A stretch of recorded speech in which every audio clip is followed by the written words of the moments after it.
Okay. Napakinggan niyo yung mga sinabi ko. Kayo ang mag-judge niyo. Pagdating niyo sa bahay, open your Bible and pray to God. Sa preposition, I define what sin is. I define what Sabbath is. I define what a Christian is. Based on the Word of God. I use verses to explain you. Nagbabasa ako ng talata sa Biblia. Kayong mga nagpo-take note. Basahin mo na mamaya pag-uwi sa bahay. Tuloy natin ito. Kanina sabi niya, ba't sila Pablo pumupunta sa sinagoga araw ng Sabat? Pumunta lang naman eh. Hindi naman sinabi ng hindi ng araw ng Sabat sila Pablo. Pero ang sabi ko sa Acts 2, we want to see God to perceive life. Sinabi sila manampalataya kay Kristo kaya sa pinagpasok sa sinagoga sa araw ng Sabat. Pinagpasok Roma prinsipyo wala sa Biblia. Kaya ngayon dito, linggo na yun. May kasama tayo dito sa Nikito. Nakikilinggo pala kayo. Diba may dito kayo eh? Sabado kayo pero Dominganians. Nakikilinggo kayo ngayon. Kasi tayo sinabi ko na sa mga katiran ng Benavent, mag-Bible study tayo ng linggo. Kasama mga Sabadista, dahil pumunta kayo. Ay, sa pangangatwirang ganun, gaya yung ginagawa yung kay Pablo, nakikilinggo kayo. Linggo. Lagi ng tatandaan, isa-isa yung mga salita sa Book of Acts, nang pumunta si Pablo sa sinagoga sa araw ng Sabat, hindi sinabi din, nanginig siya ng araw ng Sabat. Dinadagdagan lang natin kung ano ang sinasabi ng Biblia, kung ano ang nakasulat. Ayun ang kasalanan. Pinangungunahan natin ang Diyos. Review tayo. Sabbath is a sign between God and Jews. Maliwanag yan. Covenant yan. Nakikisiksik lang ng mga kaibigan nating FBA. Sa Hudyo at kay Yahweh, covenant.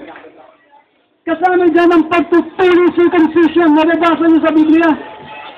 Pero sa New Testament, we are circumcised in Christ. Hindi sa ritual. Kasama rin sa sign sa Israel yung Passover blood at wala kayong daladalang bugo. Palusot lang lang, iba yung moral sa seremonyal. Kahit kailan, hindi binigyan ng distinction ng mga Hudyo ng bansang Israel. Ang ceremonial at moral, para yung Rubik's Cube. Alam na example dito yung illustration. Alam yung Rubik's Cube? Isang kudrada, isang kulay, hindi mo maitana. Palpak ng pagbubuo yun ng Rubik's Cube.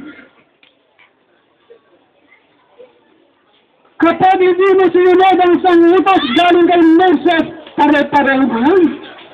Binabasag. Palusot nyo lang yung ceremonial at moral. Hindi ganyan ang sulot sa lunatipan.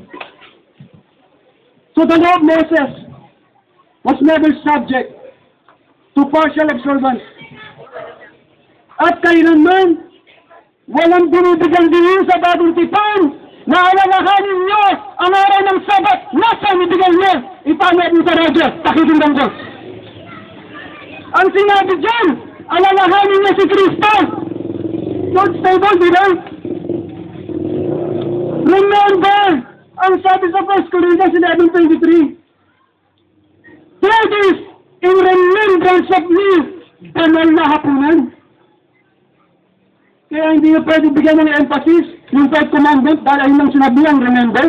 Dahil sa New Testament, ang pinapaalala sa atin, si Kristo, na namatay para sa iyo at sa akin, muling nabuhay at muling dadalik. Ayan ang mga alalahanin. Namatay si Kristo para sa iyo at muling dadalik. Kaya meron tayong palasa.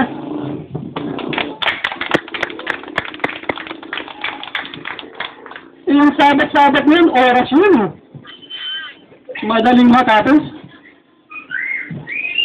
Minsan nga, mag-aalangan kayo sa gobyerno. Gusto binabago yung oras. Di ba? Na-adjust mo naman kayo. Pa-adjust. Pero si Kristo, pag inaalala nyo, kahit saan, kahit mag-isa ka sa silog mo, kahit maglalakad ka sa kalye, kahit sa pampasayang jud ka, pwede mo siyang alalahanin. Oras-oras, dumarating na ang kanahan, sabi ni Kristo. Sasambahin niya ang Diyos sa Espiritu at sa katalanganan. Alam ang kanyang mensahe. May bagong araw na. Sino kumakanta sa niya? This is the day that the Lord has made sa bukagsang kinulayon. Prophecy yan sa pagdating ni Kristo. Bakit? May bagong araw na. Saniray na ang bagong araw. Nasa bagong panahon na tayo. Namatay na si Kristo. Pinadala ng dala ng Espiritu. At hindi tayo mahilingan. Hindi ko nasahan sa mga batas na binigay lang para sa Israel. Saan na pinipilit mo kami pumatay? Hindi naman porkit di kami, hindi namin tinitignan. Sinihatos naman din sa Biblia eh. Nang hinayag kay Pablo. Mali ang logic mo. Mali ang logic mo. It does not follow. Kung hindi namin binibigyan ng emphasis ang santong utos, tinitignan namin ang utos sa bagong tipan. Meron bang tatay na nagmamahal sa kapwa? Kung sinusunod na ang high commandment ni Jesus Christ, of course, hindi na rin gagawin ibang pinagbabawal para sa Israel. Mali yung logic natin. Mali! A very simple logic na hindi natin sinundan.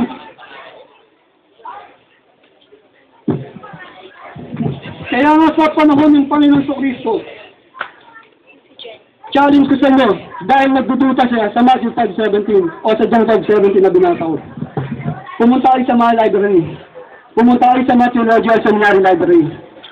Dalhin nyo ngayon sa akin yan. At sabihin nyo mali. Ang sinabi ko sa John 5:17 according to the Greek text. Puntahan niyo ang mga translators. Puntahan niyo ang mga Roman priest. At kung ano yung sinabi ko sa New Testament Greek, Nero, in present tense, he was broken that Sabbath repeatedly. Well, pinapatingin ni Kristo ang kanyang mga lagad sa kanya, hindi sa oras, hindi sa panahon, ngunit sa persona ni Kristo. Kaya meron tayong sabat kay Kristo sa pananampalataya, may pahinga sa kanya, nung tayo manalig sa kanya, dahil pinanglakan natin kanyang imbitasyon. At meron ba tayong isang pahinga doon sa langit, kapag nandirang na tayo sa presensya niya. At doon, wala ng araw. Wala ng sisita na araw. Ang liwanag sa langit, ang ating Panginoong Diyos. Nangangamba si Pablo, hindi lamang sa mga taga-Galatia. Nangangamba siya, dahil sa mystery, nag-iisa ibang mga churches, at ngayon, kung dahil si Pablo, nangangamba siya sa tinig sa hilay, nangangamba siya sa mga Sabadista, at kung sino mang sabat sa tanong kinder, dahil pinayalang bahala niya ang kanyang mga inaral sa kanila. You observe this question, hindi ba araw ang Sabado? Hindi ba araw ang Sabat? Para sabihin natin, hindi kasama yan sa sinasabi ni Pablo mga araw. Kaya ngayon, dinadala ko kayo sa Ebanghelyo. Wala sa reply, wala sa observance sa mga araw. Tumingin kayo kay Kristo. Kung nagdududa kayo sa mensahe ko ngayong gabi, pag-aralan nyo sa mga bahay. Radikal na ang turo ni Kristo. Dinadala naman ang mga tao sa Kanya. Dumating na ang pananampalataya, malaya na tayo sa sumpa ng kautusan. Habang may kautusan, pinapakita na kasalanan tayo, praise the Lord. Dumating na nagpalaya sa atin sa kautusan, no other than the person of the Lord Jesus Christ, His person and work. Thank you.